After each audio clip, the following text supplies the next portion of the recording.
LLB Audiobook presents Alice's Adventures in Wonderland by Lewis Carroll. Chapter 10, The Lobster Quadrille. The Mock Turtle sighed deeply and drew the back of one flapper across his eyes. He looked at Alice and tried to speak, but for a minute or two, sobs choked his voice.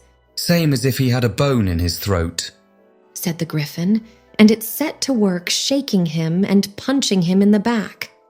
At last, the Mock Turtle recovered his voice, and with tears running down his cheeks, he went on again. "You may not have lived much under the sea," "I haven't," said Alice. "and perhaps you were never even introduced to a lobster." Alice began to say, "I once tasted," but checked herself hastily and said, "No, never." So you can have no idea what a delightful thing a lobster quadrille is. "No, indeed," said Alice. "What sort of a dance is it?" "Why," said the Gryphon, "you first form into a line along the seashore." "2 lines, cried the Mock Turtle. seals, turtles, salmon, and so on. Then when you've cleared all the jellyfish out of the way..." "That generally takes some time," interrupted the Gryphon. "You advance twice." "Each with a lobster as a partner," cried the Gryphon. "Of course. The Mock Turtle said.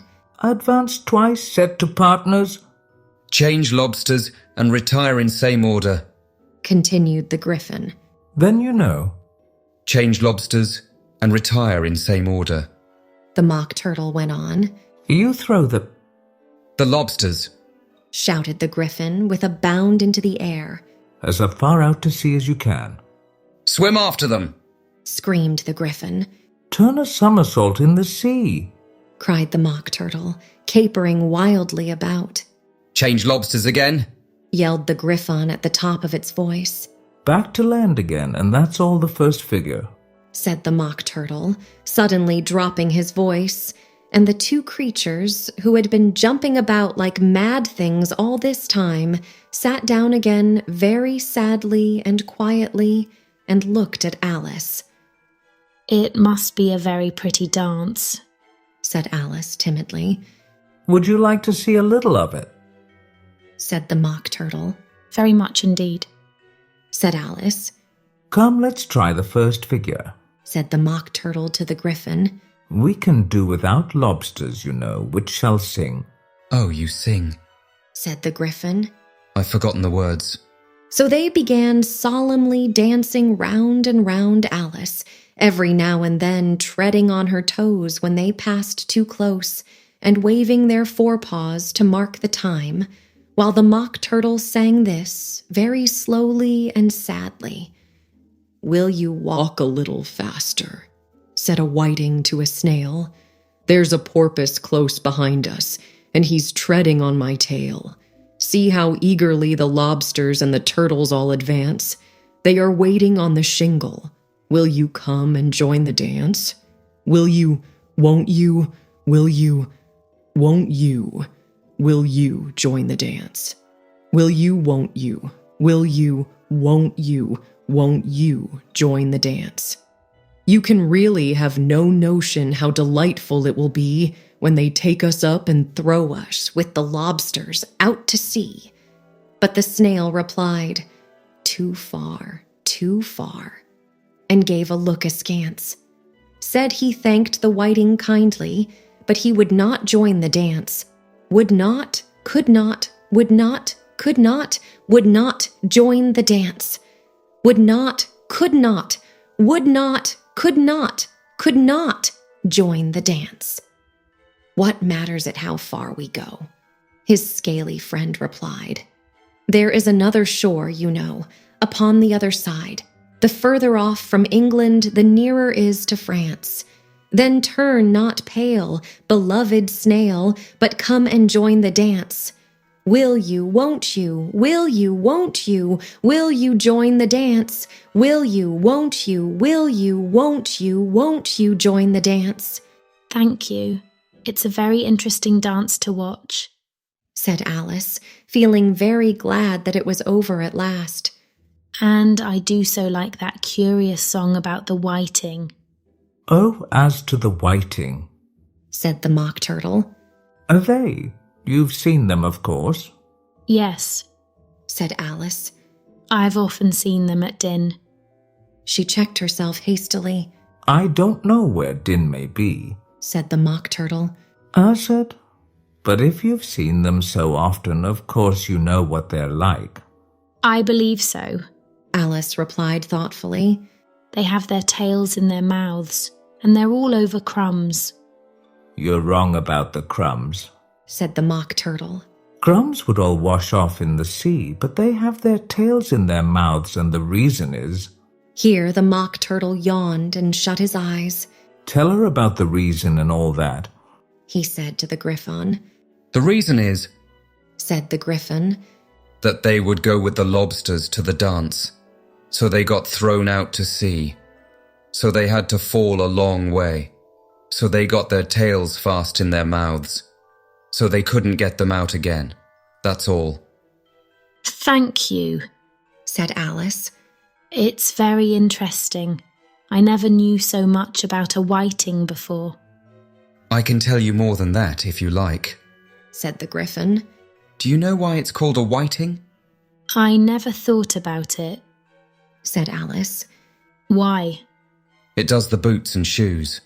The Gryphon replied very solemnly.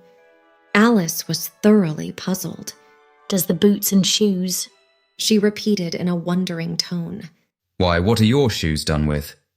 Said the Gryphon. I mean, what makes them so shiny? Alice looked down at them and considered a little before she gave her answer. They're done with blacking, I believe. Boots and shoes under the sea, the Gryphon went on in a deep voice, are done with a whiting. Now you know. And what are they made of? Alice asked in a tone of great curiosity. Soles and eels, of course. The Gryphon replied, rather impatiently. Any shrimp could have told you that. If I'd been the whiting, said Alice, whose thoughts were still running on the song. I'd have said to the porpoise, keep back, please. We don't want you with us. They were obliged to have him with them. The Mock Turtle said, No wise fish would go anywhere without a porpoise. Wouldn't it really? said Alice in a tone of great surprise. Of course not, said the Mock Turtle. Why, if a fish came to me and told me he was going a journey, I should say, with what purpose? Don't you mean purpose? said Alice. I mean what I say. The Mock Turtle replied in an offended tone, and the Gryphon added, Come, let's hear some of your adventures. I could tell you my adventures, beginning from this morning, said Alice a little timidly. But it's no use going back to yesterday because I was a different person then. Explain all that, said the Mock Turtle. No, the adventures first, said the Gryphon in an impatient tone. Explanations take such a dreadful time. So Alice began telling them her adventures from the time when she first saw the white rabbit. She was a little nervous about it just at first. The two creatures got so close to her, one on each side, and opened their eyes and mouths so very wide, but she gained courage as she went on. Her listeners were perfectly quiet till she got to the part about her repeating, You are old, Father William, to the caterpillar, and the words all coming different, and then the Mock Turtle drew a long breath and said, That's very curious. It's all about as curious as it can be, said the Gryphon. It all came different. The Mock Turtle repeated thoughtfully, I should like to hear her try and repeat something now. Tell her to begin. He looked at the Gryphon as if he thought it had some kind of authority over Alice. Stand up and repeat. 'Tis the voice of the sluggard, said the Gryphon. How the creatures order one about and make one repeat lessons, thought Alice. I might as well be at school at once. However, she got up and began to repeat it, but her head was so full of the Lobster Quadrille that she hardly knew what she was saying, and the words came very queer indeed. 'Tis the voice of the lobster. I heard him declare, "You have baked me too brown, I must sugar my hair." As a duck with its eyelids, so he with his nose trims his belt and his buttons and turns out his toes. Later editions continued as follows. When the sands are all dry, he is gay as a lark and will talk in contemptuous tones of the shark. But when the tide rises and sharks are around, his voice has a timid and tremulous sound. That's different from what I used to say when I was a child, said the Gryphon. Well, I never heard it before, said the Mock Turtle.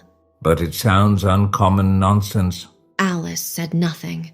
She had sat down with her face in her hands, wondering if anything would ever happen in a natural way again.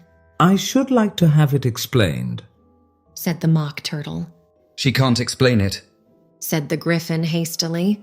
Go on with the next verse. But about his toes? The Mock Turtle persisted.